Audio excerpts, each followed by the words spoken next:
제가 안전교육을 하고 지금 나오는 길인데요. 오늘도 좀 뜻밖의 어떤 사례가 있어서 같이 한번 여러분들하고 얘기를 나눠볼 생각입니다.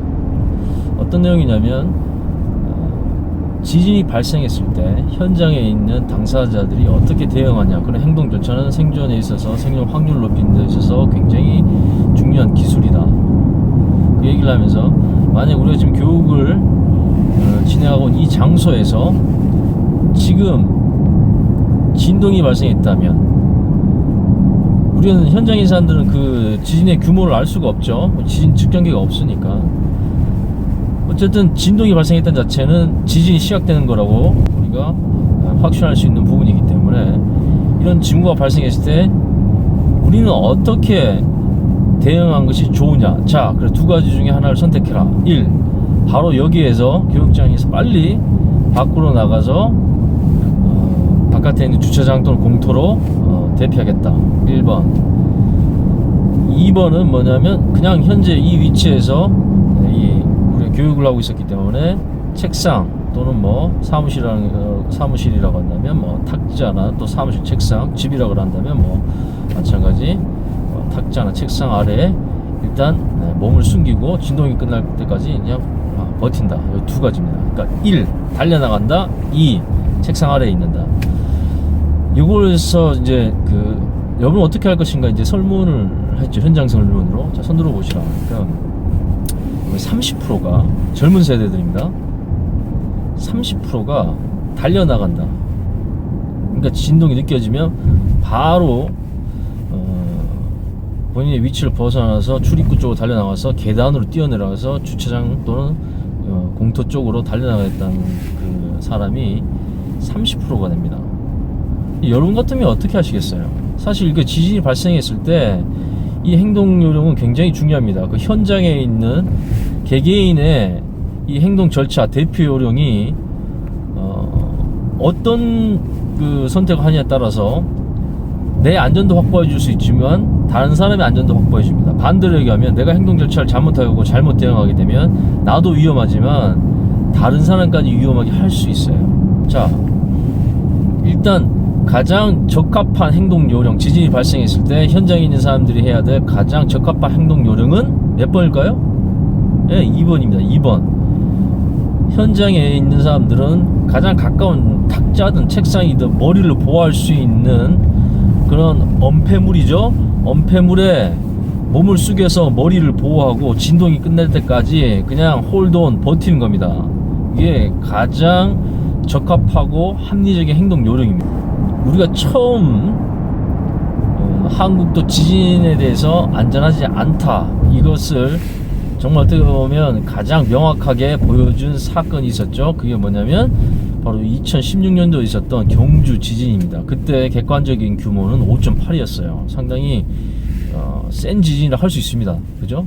왜냐하면 6 정도부터는 오래된 건물이 이제 붕괴되거나 심각한 파손이 올 수 있는 거고요. 거의 6에 가까웠습니다. 물론 5대와 6대는 좀 차이는 있긴 하지만 거의 6에 가까운 객관적 세기였기 때문에 우리나라 입장에서는 우리도 정말 지진 안전국이 아니구나, 이런 것을 전 국민들이 체감할 수 있는 정도로 쇼킹한 사건이었죠.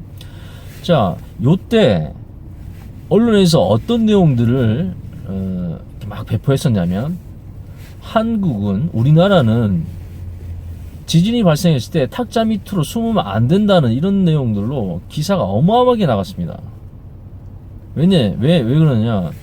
우리나라는 일본과 다르게 내진 설계가 잘 안 돼 있기 때문에 건물 내에 있다가는 붕괴되는 건물에 깔려서 다치거나 죽게 될 가능성이 높기 때문에 우리는 탁자 밑에 있으면 안 된다니까. 가만히 있으면 안 된다는 거예요. 빨리 밖으로 나가라는 이거예요. 규모가 얼마큼 되든, 진동의 세기가 어떻게 되든, 내가 있던 어떤 주거 환경 또는 뭐 사무 환경에서 몇 층에 근무하고, 또 그 안에서 어떤 잔해물들 또는 쓰러질 수 있는 인테리어 물들인지 그 관계없이 무조건 달려나가는 것이 가장 합리적인 대응법이다, 이렇게 언론에서 기사를 엄청 냈습니다. 그러니까 대부분 그때 보셨던 국민들도 그렇겠구나라고 많이 공감을 했단 말이죠.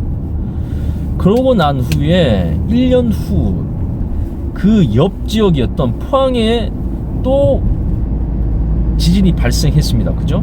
그때 객관적 규모는 5.4였습니다. 경주 지진은 5.8, 포항 지진은 5.4. 그런데 오히려 피해는 포항 지진이 더 컸습니다. 이유는 진원의 깊이가 얕았어요.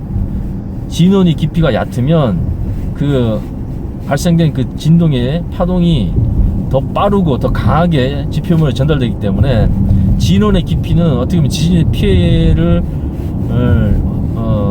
만들어내는 중요한 변수가 됩니다. 그러니까 강진이 발생하더라도 아주 깊은 곳에서 진원이 아주 깊으면 지표면까지 전달된 시간도 오래 걸릴 뿐만 아니라 그 다음 피해 정도도 뭐 약한 거죠. 근데 이게 뭐 5.8이든 6이든 요 얕은 진원에서 만약에 그 정도 세기가 발생하더라도 건물이 무너질 수 있고 사람이 죽을 수 있는 피해가 발생됩니다. 그러니까 진원은 굉장히 중요한데 그보다 더 중요한 것은 이 지진이 발생되는 깊이를 우리가 인위적으로 통제할 수 없다는 겁니다. 같은 규모 7이다 아닙니다. 진원이 5km대냐 20km대냐 피해가 완전 달라요. 당연히 얕은 것이 훨씬 더 많은 피해를 광범위하게 입히죠. 그래서 이 포항 지진이 객관적 규모는 경주 지진에 비해서 낮았지만 피해 정도가 더 컸던 이유는 진원이 얕았기 때문입니다. 5km대인가 6km대 사이였고 경주 지진은 10에서 12km대 사이에서 발생한 걸로 알고 있는데, 그래서 이 진원의 깊이는 지진 피해에 굉장히 큰 변수가 될 수 있습니다. 어쨌거나 중요한 것은 포항 지진이 발생했을 때도요, 사람들이 어떻게 대피했느냐, 이게 CCTV로 나온 영상이 있습니다. 여러분 뉴스로 여러분 보셨던 분도 있을 겁니다. 그걸 잠깐 보시면, 거리를 지나던 행인이 진동을 느끼자 황급히 도로 한가운데로 움직입니다. 인공 실개천의 물이 좌우로 심하게 흔들리고 상가 1층 유리창이 깨집니다. 이웃 가게에서 사람들이 한꺼번에 빠져나오다가 뒤엉키면서 한 여성이 바닥에 쓰러집니다. 무릎과 양손바닥을 심하게 베었지만 얼마나 놀랐던지 한참 뒤에야 다친 사실을 깨달았다고 말합니다. 넘어져도 뭐 피났다고는 생각을 못했는데 밖에 나와가지고 앉아있는데 통증이 있어가지고 무릎을 막았는데 그 양손에 피가 흥건하더라고요. CCTV 화면이 심하게 흔들리더니 한 남성이 건물 밖으로 나옵니다. 동시에 건물 외벽이 와르르 쏟아지는데 넘어지면서 가까스로 위기를 넘깁니다. 몇 초만 늦었더라면 끔찍한 상황을 맞을 뻔했습니다. 이런 식의 대피를 하다 보니까 다치지 말아야 될 사람이 다치고 죽지 않아도 될 사람이 실제는 죽지는 않았습니다만 거의 이건 뭐 사망자로 봐도 될 정도로 굉장히 위험한 상황이 있었습니다. 어떤 행동을 했을 때, 지진이 발생해서 진동을 느꼈을 때 바로 바깥으로 나가는 행동 자체가 얼만큼 위험한 행동인지 이 영상을 통해서, 다른 나라도 아니고요, 우리나라에서 발생된 포항 지진의 CCTV 영상을 통해서 확인할 수가 있습니다. 이분들이 빠져나왔던 건물은 안 무너졌습니다. 그죠? 안 무너졌어요. 내부에도 크게 무너진 인테리어물 이런 것들이 보이지 않습니다. 그런데 다치지 말아야 될 여성분이 다쳤죠. 어떻게 보면 중상을 입었습니다. 유리에 넘어졌기 때문에 손과 무릎이 다 찢어질 정도로 상당히 어떻게 보면 심대한 중상을 입었다고 볼 수 있죠. 근데 저 남자분이 정말 인성이 나빠서 정말 어떤 사람을 해하기 위해서 저런 행동이 나왔냐? 아닙니다. 본능적으로 본인은 지진이 발생하면 빨리 밖으로 나가는 것이 사는 방법이다, 이렇게 각인이 됐다고 볼 수 있어요. 왜? 전년도에 발생했던 경주진을 통해서 지진이 얼마만큼 무섭고 우리나라에도 얼마만큼 쉽게 발생할 수 있는지를 눈으로 목격했는데다가 바로 가까운 지역인 옆지역이죠, 포항에 본인들이 사는 지역에 그런 지진이 발생하니까 얼마나 당황하고 놀랐겠습니까? 근데 그때 경주진이 발생했을 때 뭐라고 했다고요? 언론에서 많은 전문가라는 사람들조차도 뭐라고 했냐, 빨리 지진이 발생하면 밖으로 나가라, 이렇게 얘기를 했단 말이에요. 그러다 보니까 그런 부분에서 이미 훈련이 됐다고 볼 수 있죠. 머리에 각인이 돼버린 거야. 본능적으로 지진이 발생할 때 나가다 보니까 다른 사람도 같이 따라 나가게 되는 거죠. 근데 출입구는 좁은 거예요. 그러다 보니까 본능적으로 어쩔 수 없죠. 내가 살기 위해서 이 통로를 지나가야 되는데 그것을 방해하는 어떤 장애물들을 해치고 나갈 수밖에 없는데 그게 사람이었다는 거죠. 그래서 본능적으로 밀어버린 거죠. 본인이 나가기 위해서. 이 얘기는 뭐냐면 지진이 발생한 현장에 있는 사람들이 행동 절차 또는 대피 요령을 어떻게 하냐에 따라서 안 다쳐도 될 사람이 다칠 수 있고, 또 아니면 모두가 다 같이 안전하게 지진의 어떤 그 피해를 최소화할 수 있습니다.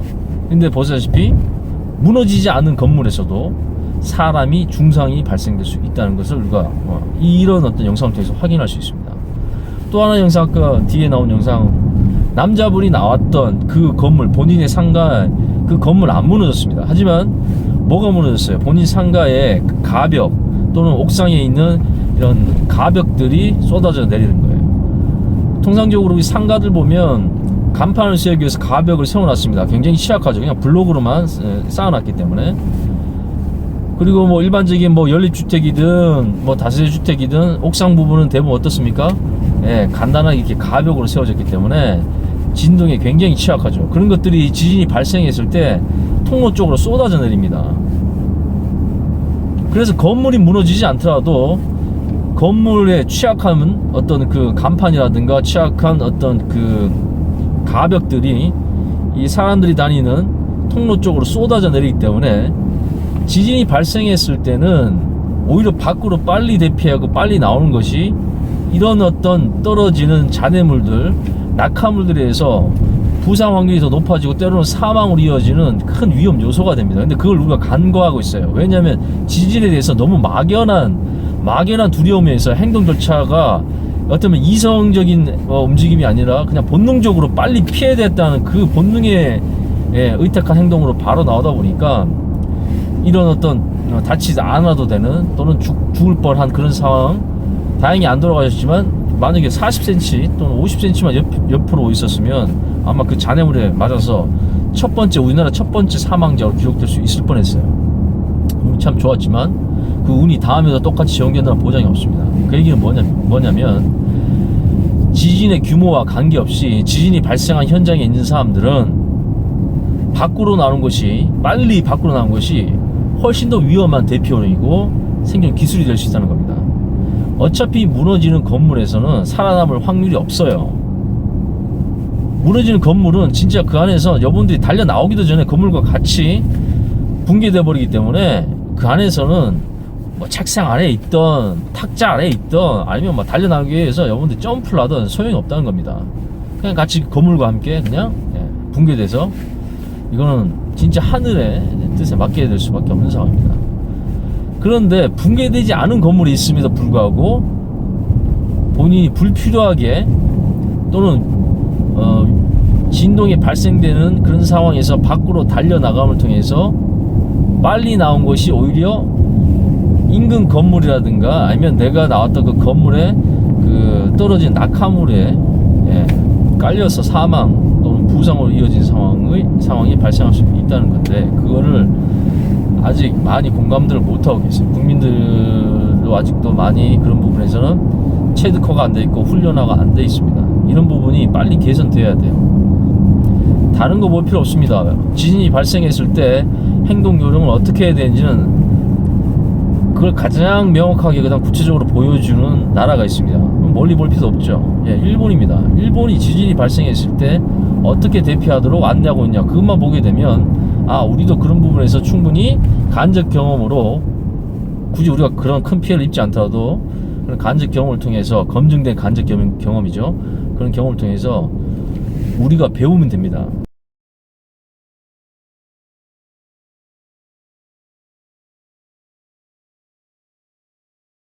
일본은 어떻게 합니까? 일본 이렇게 한다고요. 어떻게? 똑같습니다. 지진이 발생했을 때 내진 설계가 돼 있던 안 돼 있던, 오히려 내진 설계가 돼 있게 되면 건물은 무너지지 않지만 건물 내에 있는 인테리어 물들이라든가 또는 가구들 또는 건물 바깥으로 떨어진 낙하물들, 간판들, 유리 조각들, 이런 것들이 부상과 사망을 일으키는 원인이기 때문에 일본 똑같습니다. 철저하게 내진 설계가 돼 있던 안 돼 있던, 규모가 크든 작든 탁자와 책상 안에 무조건 대피하는 것을 가장 중요한 행동 요령으로 딱 명시를 해놓고 있고, 그것을 인포그래픽 정보와 함께 그림으로 딱 명시를 해놨어요. 그러다 보니까 한눈에 보더라도 지진이 발생했을 때 이렇게 피해가 발생되고 그 상황이라면 난 이렇게 대피하는 것이 정말 안전한 방법이라는 것을 딱 그림 한 장으로 표현이 돼 있습니다. 이런 걸 우리가 배워야 돼요. 이런 걸 배워야 됩니다. 이게 제가 국회에서 발표를 할 때도 분명히 일본의 이 도쿄 방제에 나온 매뉴얼을 참고해서 한국화 시키자. 그 다음 지자체 각 특성, 인구 구조와 주거 환경을 고려해서 거기에 맞게끔 또 한국화, 또 지역화 이렇게 시켜서 실전적인 매뉴얼로 다시 바꾸자. 큰돈 안 들 것이다. 왜? 일본 매뉴얼이 워낙 잘 돼 있기 때문에 그것을 우리 매뉴얼로 바꾸는 데 있어서 대학생들 중에 아이디어 좋고요, 능력 좋은 이런 그림 잘 그리는 친구도 있습니다. 그죠? 그런 대학생들 뽑아가지고 자, 넉넉하게 충분히 그런 비용 지불하더라도 큰 돈 안 들이고 할 수 있습니다. 서로 윈윈이 되는 거예요.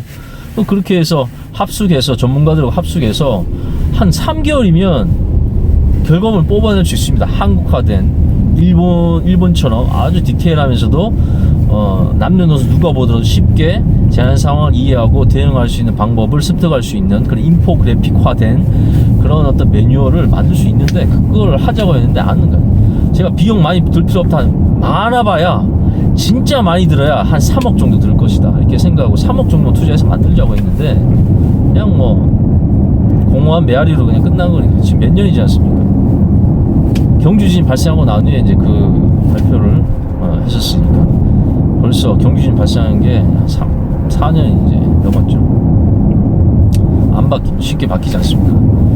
그러다가 지금 이 상황에서 만약에 또 지진이 발생해서 정말 뭐 경주 지진, 포항 지진 이상의 규모의 지진이 발생했다면 제가 봤을 때 그 피해 규모는 어마어마할 것 같습니다. 그러니까 우리가 준비할 수 있는 기간을 스스로 놓치고 있다고 보는 거예요.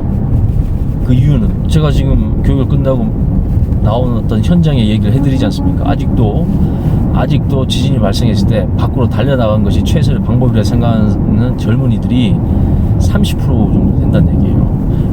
30%가 아니고 10%만 돼도 위험합니다. 왜냐하면 한 명이 달려나가 버리면 나머지 분들도 의아약을 어떻게 하면 좋지 이렇게 그냥 주저하는 분들도 그런 어떤 돌발 행동을 보고 같이 군중심리에서 우르르 같이 행동할 수 있기 때문에 그런 부분에서 한 명이라도 잘못된 현장에서 잘못 행동하게 되면 그게 위험한 변수를 만들어낼 수 있습니다. 그래서 이건 통일화돼야 되고 일원화돼야 됩니다. 딴 건 모르겠지만 일단 지진에 대한 대피 요령은 어떻게 해야 되는지 그냥 전 국민이 그냥 답은 하나 이렇게만 그냥 하는 걸로 뭐 예외 사항 두지도 않고 뭐 케이스 바이 케이스 이런 얘기 할 필요 없이 그냥 어느 위치에 있던 어떤 장소에 있건 몇 층에 있든 그냥 지진이 발생하면 그냥 탁자 아래 책상 아래 진동이 끝날 때까지 머리를 보하고 수그린 상태에서 버틴다. 이게 일단 1단계 대피 요령으로 완전히 교육화되어 있고 습도가 되어 있어야 돼요. 그래야만이 생존 확률이 높아집니다. 그래야만이 국가의 구조 시스템이 현장에 도착했을 때 많은 사람을 구조할 수 있어요. 살아남아야 구조할 거 아닙니까? 아무리 좋은 구조 시스템, 대응 시스템을 가지고 있다 하더라도 현장에 있는 개개인들이 살아남지 못하고 있으면 그 시스템은 아무 의미가 없어요. 아무리 구조 시스템이 잘 되어 있고 몇 시간 만에 현장에 도착할 수 있는 그런 체계를 갖췄다 할지라도 현장에 있는 사람들이 대응이 잘 안 되거나 아니면 현장에 있는 사람들이 뭐 다 만약에 부상을 떠나 사망으로 이어져 버렸다. 그러면 아무 의미가 없는 겁니다. 아무리 좋은 비싼 구조 장비가 있고 아무리 많은 인력이 가도 구할 사람이 없는데 시체 처리반도 아니고 구조를 하기 위해서 구호를 하기 위해 갔는데 살아남은 사람이 없으면 아무리 좋은 시스템 비싼 장비가 있어도 소용이 없다는 거예요. 그래서 두 가지가 잘 조화를 갖춰야 됩니다. 정부 차원에서 지자체 차원에서 훌륭한 구조 시스템과 또 아주 적절한 대응 매뉴얼이 잘 갖춰진 것도 중요하지만 뭐도 중요하다? 재난 현장에 있는 개개인의 대응이 굉장히 중요하다. 개개인들의 생존 기술과 대응하는 방법들이 전체적인 생존성 향상에 큰 영향을 주기 때문에 개개인들이 생존에 대한 어떤 그 대응법, 재난에 대한 대응법 이것이 체득화되어 있고 통일화되어 있어야 돼요.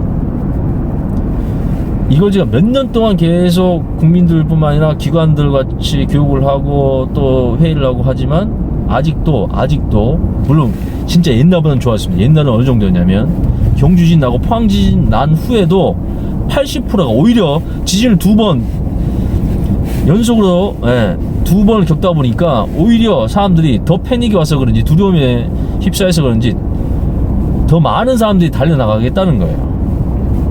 경주진 이후 때 설문한 것보다 포항진 이후 때 설문한 것이 훨씬 더 많은 비율이 지진이 발생하면 나 빨리 밖으로 나가겠다 비율이 훨씬 컸습니다. There's going to be a lot of damage in Tokyo. Under the desk.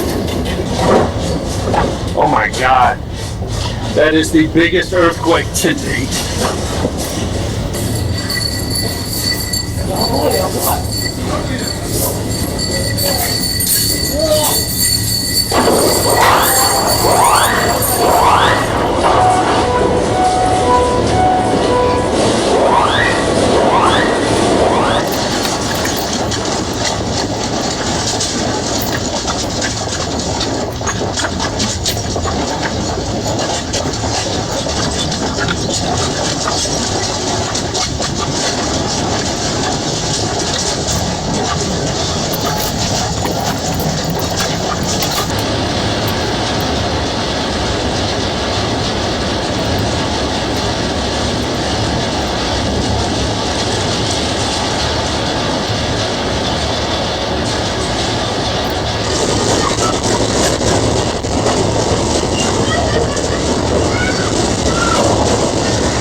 공공기관에서 제가 설문했을 때는 80%가 밖으로 나가시겠다는 거예요. 여러분 그때 교육했던 장소가 15층이었습니다. 15층. 제가 물었습니다.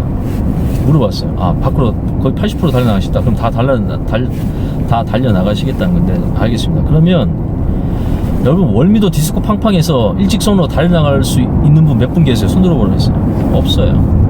건물이 무너질 정도의 진동이라 그러면 여러분 사람이 제자리에 균형을 잡고 서 있기도 어렵습니다. 달려나간 자체를 상상할 수 없어요. 달려나가다 오히려 더 쓰러지고 넘어지고 자빠지고 서로 밟고 난리도 아닐 겁니다. 좋아요. 진동이 뭐 그렇게 크지 않다고 칩시다. 그래. 자 그러면 두 번째, 여러분들 중에 현재 15층에서 1층까지 내려가는데 시간을 혹시 산정해 보신 분 있나? 달려가 보신 경험 있습니까? 얼마 정도 걸릴 것 같습니까? 물어보니까 뭐 5분, 7분, 뭐 1분 얘기나. 제가 말씀드렸죠. 제가 이전에 교육할 때 여기 15층에서 1층까지 달려나가보는 시간을 측정했는데 그때는 닫힌 곳이 없고 진동도 없고 계단에서 그때 비상계단이 굉장히 좁았어요. 건물의 규모에 비해서 비상계단이 굉장히 좁았습니다. 자, 이 계단을 통해서 15층까지 다치지 않았다는 가정하에서 달려 내려가 봤습니다. 얼마 걸린 줄 아세요? 네, 2분 40초 정도 걸렸어요. 2분 40초. 여러분 지진이 발생했을 때 대부분 피해는 1분 안에 거의 끝납니다. 길어야 2분인데 거의 대부분 큰 피해들은 15초 내, 짧게는 10초 내에 무너질 거면 무너져 버립니다. 쏟아질 잔해물들, 낙하물들은 그때 다 쏟아져 버려요.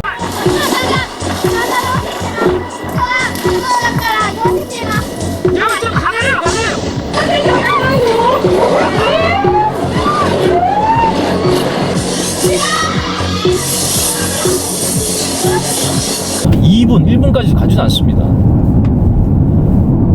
그런데 15층에서 1층까지 대피한다고 생각했을 때, 달려간다고 생각했을 때 건강하고 멀쩡하고 흔들림이 없어서 달리는데 무리가 없는 그런 상태에서 계단으로 뛰어내려가도 2분 40초 정도 걸리는데 진동이 생기고 흔들리고 잔해물이 좌우에서 떨어지고 안에 인테리어물이 낙하물이 떨어지고 잔해물들을 피해가고 해야 되는 상황인데 여러분 과연 몇 분 만에 1층까지 도착할 수 있겠냐고. 이미 도착하기도 전에 지진은 끝났다.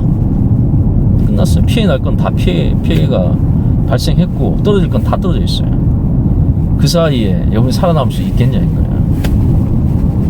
세 번째, 여러분 이 건물 자체가 20층이 넘는데 우리 15층 사람들만 나가겠냐고요. 지금 우리 교실에 있는 사람들만 나가겠냐고요. 옆 교실은, 옆 사무실은, 밑에 층에 계신 분들은, 16층 분들은, 20층 분들은 안 내려오겠습니까? 안 내려오겠어요? 어디서 다 만난다고요? 어차피 지진이 발생할 때 엘리베이터를 쓸 수가 없죠. 대부분 해버리기 때문에. 전부 다 그 많은 사람들이 다 계단에서 만납니다. 그럼 거기서 병목 현상이 생기는 거예요. 그 얘기는 뭐냐면 아까 봤던 포항 지진에 발생했던 그 좁은 통로 나가면서 밀치고 넘어졌던 건 아무것도 아닙니다. 오히려 저 좁은 통 지나가면서 어떻게 한다고 사람들 패닉이 와서 넘어진 사람이 일으켜준 게 아니고 일으켜주고 싶어서 뒷사람이 밀고 들어오기 때문에 그 위로 밟고 넘어지고 난리도 생난리가 그런 난리가 없을 거예요. 거기다 막 분명히 압사당하는 사람도 생깁니다. 중상을 당하는 사람이 생길 수밖에 없어요. 무슨 말 이해되시죠? 그런 것들이 발생할 수밖에 없는 게 지진이 발생할 때 바로 달려나가겠다는 사람들의 행동이 이제 시작됩니다. 그러니까 그것이 얼만큼 위험한 행동인지, 나뿐만이 아니라 다른 사람도 얼만큼 위험에 빠뜨릴 수 있는 행동인지 여러분이 다시 한번 고민해 보실 필요가 있어요. 지금 며칠 전에 이 전남 지역에서, 흑산도 지역에서 지진 발생했었죠. 그 지진 발생하기 하루 전에 일본과 대만에서 규모 5대 지진이 발생했습니다. 뭐냐면 이제는 이게 커플링 돼 있을 수 있다는 겁니다. 옛날에 일본이 지진 나도 우리가 영향이 없었죠. 일본은 불의 고리에 해당되기 때문에 지진에 대한 것은 아예 그냥 뭐 일상적인 재난으로 아예 포함될 정도로 빈번하지만 우리는 관계없다고 생각했는데, 경주 포항 지진을 겪고 나면서 뭡니까? 그 다음 중국에서 지진 많이 나죠. 우리 주변국들이 이 집안 자체가 어떻게 보면 안정적이지 않은 상태로 바뀌다 보니까 그 영향력들이 우리나라에도 이제 주는 거죠. 우리도 포항이나 경주진 자체가 양산 단층이라고 해가지고 예전에 지진이 발생할 수밖에 없는 그런 좀 위험한 지대라는 것이 드러났지 않습니까? 과거에 우리 역사적인 어떤 기록에도 대규모, 그러니까 굉장히 큰 강진이 우리 한반도에 있었어요. 그 기록이 남아 있습니다. 울산 지역에도 굉장히 큰 지진이 있었다고 나오고 기록이 돼 있다고요. 그 얘기는 뭐냐면 그때 당시에는 인구 밀도가 낮고 건물이 낮고 하다 보니까 피해가 그렇게 크지 않았어요. 근데 지금 어떻습니까? 지금 인구 밀도 어마어마하고요. 우리 건축물이라든가 우리가 사무공간들의 건물 높이가 어마어마합니다. 과거의 기록에 남아있는 그 정도의 지진이 오늘날 다시 발생한다 그러면 그 피해 규모는 상상을 초월할 수 있습니다. 정말. 왜? 그때보다 인구 밀도, 건축물의 특성, 주거 환경 자체가 완전히 달라요. 지진의 피해가 엄청 클 수밖에 없는 그런 인구 밀도, 주거 환경, 건축물의 특성을 가지고 있습니다. 그러니까 이젠 이런 상황에서 현장에 있는 사람들이 어떻게 잘 대처하냐, 여기에 정말 지속적이고 반복적인 훈련과 교육이 필요합니다. 과연 우리 몇 명이 죽어야지 이런 체계화된 대피 요령이 자리가 잡힐까요? 아직 경주진이 아직도 자리가 잘 안 잡혔어요. 그래서 그 중에 계속적으로 어쨌든 간에 그런 관련 기관들이 그래도 교육을 계속 하다 보니까 많이 좋아지긴 했습니다만 아직도 통일이 안 돼 있어요. 아직도 통일이 안 돼 있어요. 그냥 답은 하나에 고민할 필요 없이 바로 나와야 되는 답인데 아직도 고민하고 있다는 자체가 아직 우리가 좀 가야 될 길이 멉니다. 행안부는 진짜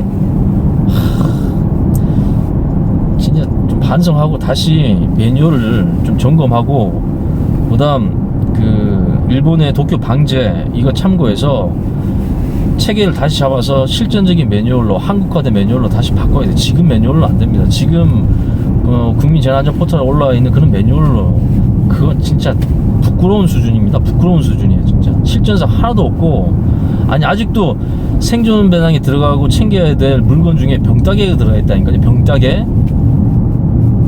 무슨 대피하면 그런 병따개 챙겨서 밖으로 대피하고, 대피소 전부 다 공터라든가 뭐 학교 운동장 아무것도 없는 허허벌판 다 지정해놓고, 만약에 거기 갖다 칩시다. 거기 가서 병따개를 어디에 쓸 거냐고요.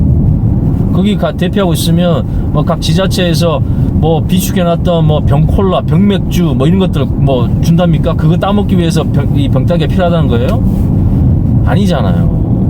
정말 생존에 필요한, 정말 이거는 꼭 챙겨라 물품이 거기 목록으로 명시가 돼야 되는데, 거기에 그 많은 다른 건 제가 뭐 차치하고 왜 병따개가 거기에 명시가 될 정도로 그게 중요한 생존 장비인지 어떤 설명도 없다고요.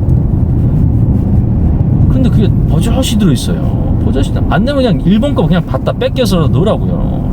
그러면 알아서 지자체에서 그것을 감안해서 각 지역 지자체의 특성을 고려해서 다시 업그레이드 할 수 있는데, 지금 상위 매뉴얼 자체가 상위 행동 절차에 대한 구체적인 그 내용 디테일의 실천성이 떨어지다 보니까 밑에 지자체에서 참고할 게 없어요. 개인들이, 국민들이 그걸 보고 참고하고 실전적으로 그것을 내가 준비해서 이렇게 써야지 하는 이 전체적인 계획을 잡기가 어렵게 만들어놨습니다. 굉장히 보기도 힘들게 나왔고 대충 만들어놨어요. 다시 점검해야 됩니다. 다시 바꿔야 돼요. 예산이 3조가 넘는다는데 행안부 진짜 다시 한번 꼭 지진이었던 재난뿐만 아니라 나머지 재난도 다시 한번 점검해 볼 필요가 있어요. 국민들이 보고 쉽고 빠르게 따라할 수 있도록. 그래도 최근에 인포그래픽과 몇 개 만들었습니다. 인포그래픽 그림으로. 그래도 부족해요. 일본 거 지금 도쿄 방지와 비교해보면 한참 뒤떨어졌어요. 그래도 뒤떨어졌어요. 그냥 그것도 글로 된 것을 그냥 그림으로 살짝 옮겼을 뿐이지 그 글에 대한 기본적인 정보조차도 아직도 수정도 안 하고 실전성이 떨어집니다. 뭔 얘기냐면, 참고로 하나 드리면, 물 없이, 그러니까 가열하지 않고 먹을 수 있는 비상식량으로 라면이 들어있어요. 라면. 한숨이 나오는 거죠. 물 없이 먹을 수 있는 비상식량 얼마나 많습니까? 대표적인 게 뭐예요? 얼마나 많아요? 초코바도 있고, 초콜릿, ABC, 저 같은 게 ABC 초콜릿 갖고 와서 제가 3일 동안 먹으면서 버틴 보여드렸죠? ABC 초콜릿도 있고, 뭐 에너지바도 있고, 또 뭐 건빵도 있고, 뭐 파운드 케이크도 있고, 또 뭐 있어요? 물 없이 먹을 수 있는 전투식량 같은 거 물이 있어야 되죠? 물 소비를 가속화시키면 안 되기 때문에 그런 거 말고 또 뭐 있어요? 시리얼도 있잖아요. 시리얼 자체에 뭐가 있습니까? 견과류도 들어있고, 건과일도 들어있고, 곡물도 들어있고, 탄수화물도 있고, 그거 물 없이 먹을 수 있습니다. 저도 생존 배낭에 그 시리얼이 들어있단 말이에요. 오래 보관기도 길고 물 없이 먹을 수 있고, 나름대로 그 건강도 어느 정도 칼로리가 남대로 높기도 하지만 이 영양소도 남대로 골고루 갖춰졌기 때문에 시리얼 같은 것들도 좋다. 그럼 다시 한번 묻겠습니다. 가열하지 않고 먹을 수 있는 생존식량, 비상식량, 생존 배낭에 넣는 물품 중에 식량, 라면, 시리얼. 여러분 지금 제가 말씀드리니까 이제 아시겠지만 뭐가 더 유리하고 더 합리적이에요? 당연히 시리얼이죠. 라면 이거 뭐 칼로리 뭐 건강생 뭐가 좋냐고. 보관기간도 짧은데. 그리고 라면 제대로 먹으려면 뭡니까? 조리도구 필요하죠. 가열하지 않는 게 가열해야 됩니다. 물을 끓여서 가열해야 돼요. 그리고 뭐가 필요합니까? 물도 필요하지만 연료가 필요해요. 불이 필요하다고요. 조리도구뿐만 아니라 가열할 수 있는 수단이 필요합니다. 조리도구, 물, 가열 수단까지 필요한 이 어떻게 보면 생존 상황에서 가장 효율이 떨어지는, 그렇다고 뭐 건강에 좋은 것도 아니고, 이거 또 뭐 그래서 먹어보세요. 물 소비를 가속화합니다. 나트륨을 먹었으니까 짜니까 물을 더 가속화해요. 이걸 또 그 물 없이 먹으면 되잖아요. 뭐 뿌셔뿌셔입니까? 그럼 뿌셔뿌셔를 챙겨라고 하지 차라리. 그럼 라면을 부셨다 칩시다. 그걸 먹어보세요. 목마릅니다. 오히려 물을 더 중요한 생존에 필요한 물을 더 가속화시켜, 물 소비를 가속화시킨다고요.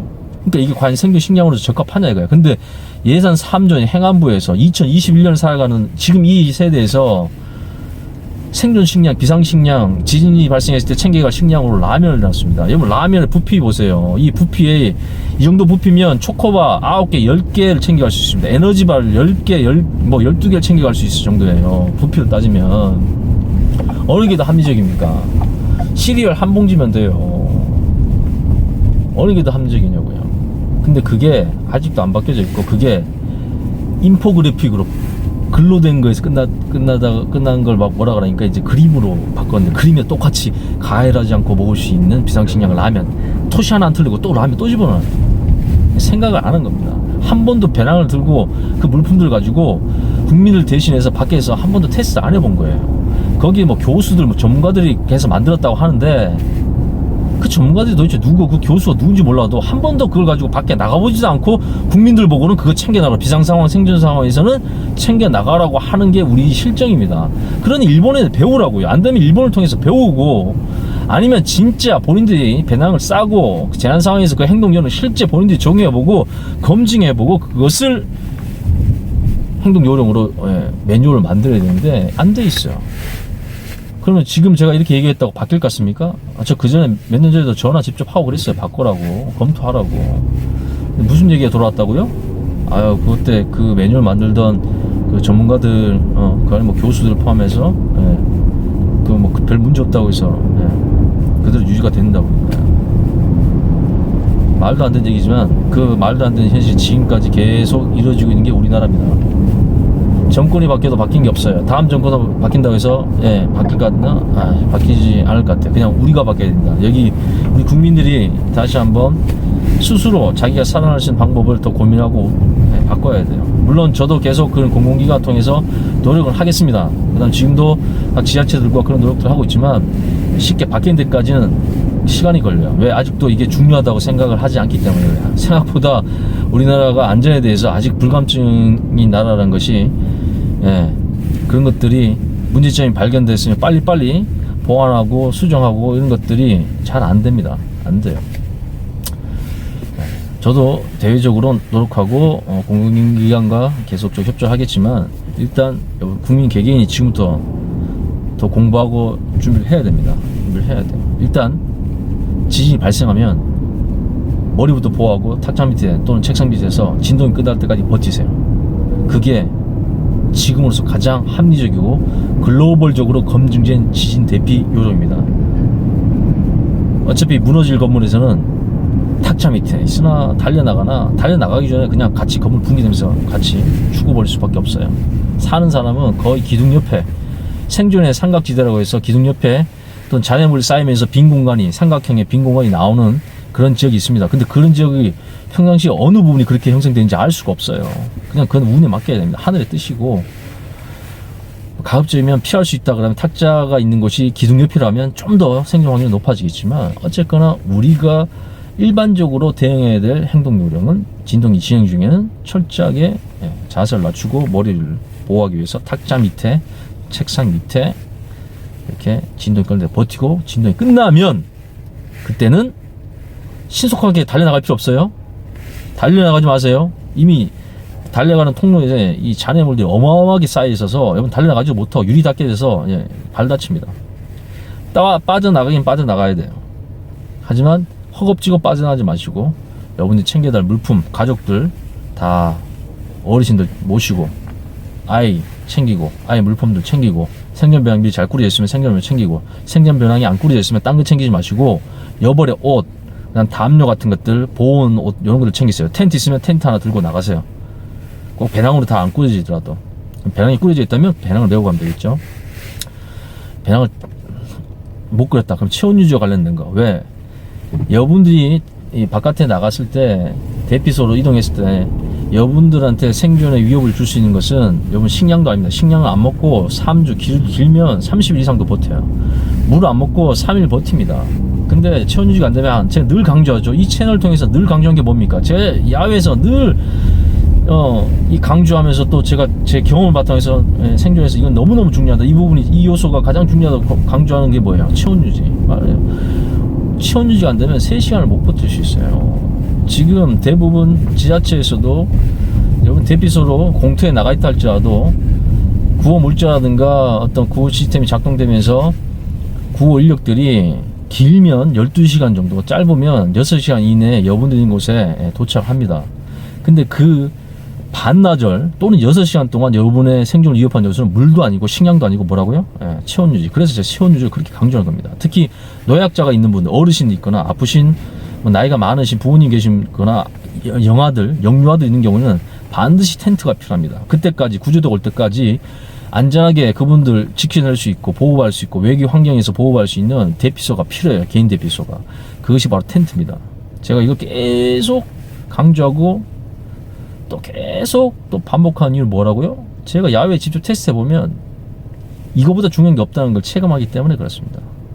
그러니까 텐트를 배낭에 따로 챙겨놓지 않았다 하면 평상시 야영 다니시거나 뭐 캠핑 다니시는 분들 많죠 우리나라. 그럼 그거를 따로 챙기세요. 그 챙길 시간 충분합니다. 왜? 무너지지 않았다, 지진이 본진에서 무너지지 않았다 그러면 다음 여진이 올 때까지, 다음 뒤따라온 걸 여진이라고 하죠. 여진이 올 때까지 시간이 있어요.